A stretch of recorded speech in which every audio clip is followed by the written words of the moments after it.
Okay, so if we were to say there's one pattern, what's one pattern you see often that you can predict that can help you predict the outcome? Because we see the patterns, we see different things.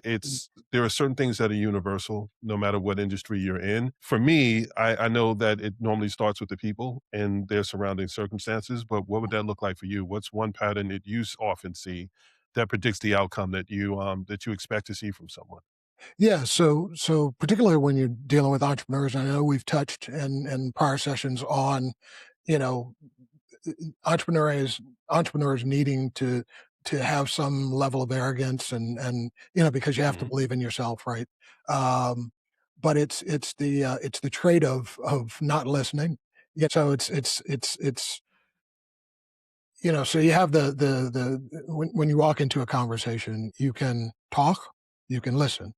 Hmm. And so which tends to be the dominant trait that you possess? For me, Yeah. it's listening, right? I enjoy talking, but when I'm interacting with other people, I prefer to listen because that's when you notice a lot of things, right? And you'd be surprised what people tend to tell you, Yeah. when you give them an opportunity to talk. So I kind of go back to, I'll give you an example of my very first job out of college. I worked for Xerox in sales Right. and I'm 20 years old when this was going on.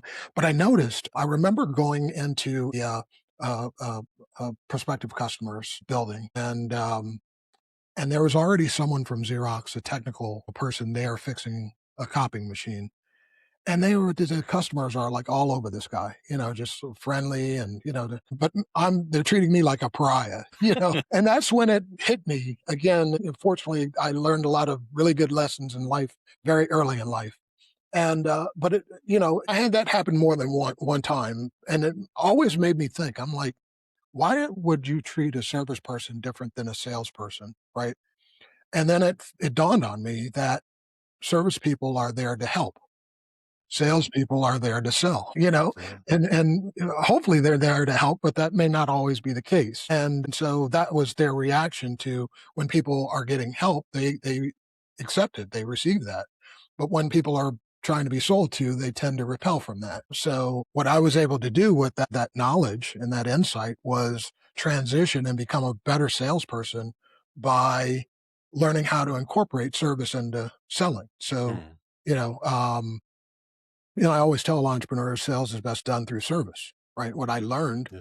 was that, not actually go into a customer and try to sell them something, to go in and try to discover what kind of problems they were having that they were having difficulty solving. And then once I understood what the problem was, and could come up with a solution, then it was, do I have something in my bag of tricks that I can potentially Hmm. bring to solve that problem? A lot of times I didn't, but in some cases I did. But when I did, it was let me frame this for you. The reason I want to talk to you about this is because this is the problem you have. This is the solution, and here's how this particular product uh, addresses the solution for the problem you have. And here's the potential impact that it could create positively for your business. And as soon as I made that transition, the impact that people had to me or how they treated me was incredibly different. Right. I ended up getting fired from my sales job at Xerox because I didn't learn that lesson quick enough.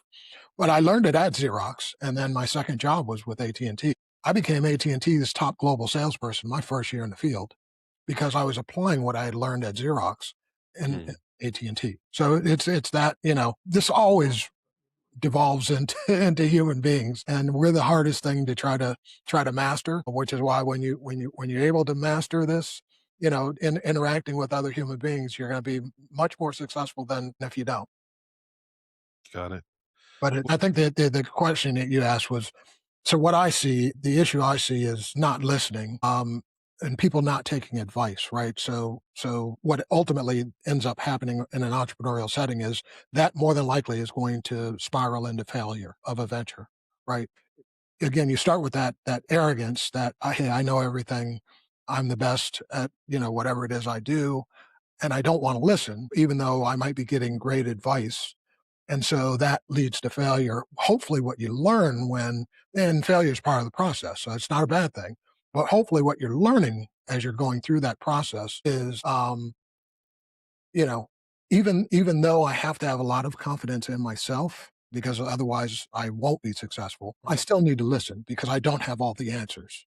And if I listen, you know, um, a lot of the advice I'm getting, I can incorporate into what I'm doing, and that's ultimately going to make me more successful. Got it. Well, let's unpack that and reframe it for the people that have less corporate experience and are trying to figure out how to apply it to themselves. Mhm. Um, I'll approach it from the solutions architect and project and program manager roles that I've had. A lot of times I would go out with the salesperson, and the salesperson would go out and try to sell a product or the service that they knew they had Yeah, and the ones that they wanted to be able to have sold.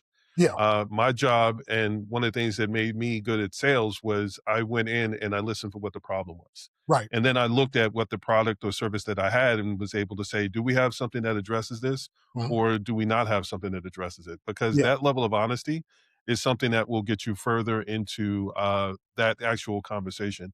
And right. if we're talking about a way to be able to shorten the sales cycle, listening is the best way to be able to do that. Yeah, And repeating back what you heard, because when someone says, well, this is what I'm struggling with, and then you can say, well, based on what you said, here's what I heard. right. And now here's the product or service that I have that I think will help address that problem. Mhm. That builds a level of trust and it lets people know that you weren't just there to sell, you were actually there to address the problem, challenge, or struggle. So Right, that's right. what I heard in what you were saying. And Yeah, I wanted to kind of reframe it to an extent to say it's not just a good way of being able to identify how to be able to sell to someone, but it's a really good way of shortening the sales cycle.